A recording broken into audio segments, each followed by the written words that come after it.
Hey friends, feeling like your career might be a little bit stuck?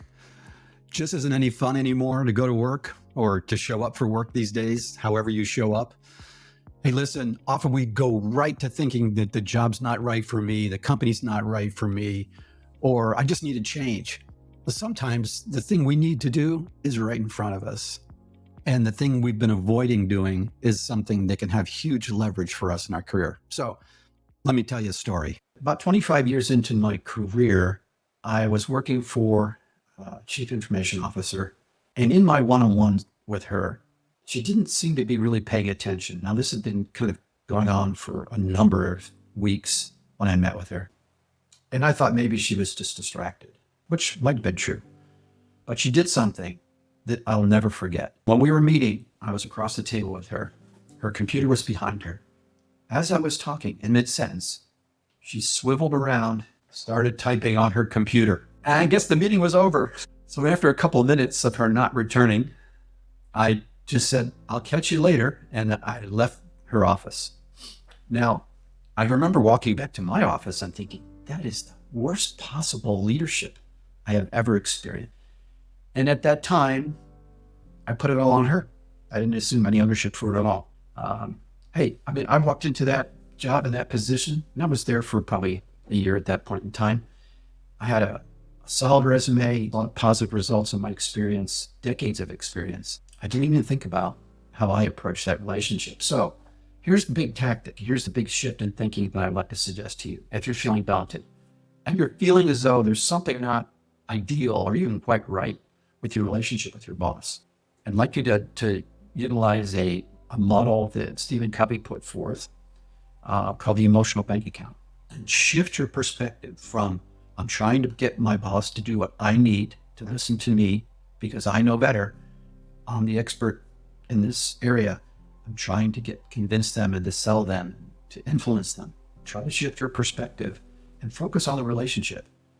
Ask yourself, what does my boss need from me for them to be successful?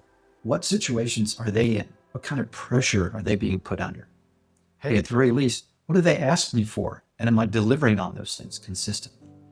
So the emotional bank account model is one where you start every relationship at a $0 kind of bank account. And based upon your actions and your interactions with the other individual, you're either going to go positive or negative. You're either going to make deposits into that relationship or you're going to make withdrawals. As you make deposits by responding to requests that they have directly made to you, by listening closely and adjusting your behaviors, by offering help, all those kinds of things, and being able to deliver on commitments you've made, you'll start to raise up in your balance with them. And as you do then, the other thing that happens is it develops trust. And then you move from being just the other person across the table that you don't have experience with to someone who becomes more and more a trusted colleague, less and less someone that you have to manage. So another thing I would like to offer, if you're not quite sure where you stand with your boss, maybe they don't communicate with you very much. If you feel like they're over controlling you, if you feel like they're always on you, that's a good indication that you're kind of negative in that balance. At very best, you might be at the 0 line. So try to do what I'm suggesting, shift your perspective. And I don't care how many years you've been working. This applies to everyone, especially if you've gone into a new position, a new situation.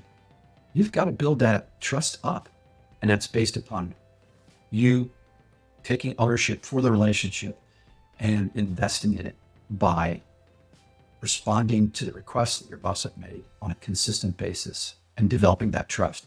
So maybe not earth-shattering, but believe it or not, in these mentoring and coaching engagements I have, this often comes up, so very often. So anyway, I'll leave you with that. Give it a try, and please leave your comments below. And if there's other technical types of topics you'd like me to delve into, I'd love to hear from you. Thanks a lot. Take care, friends.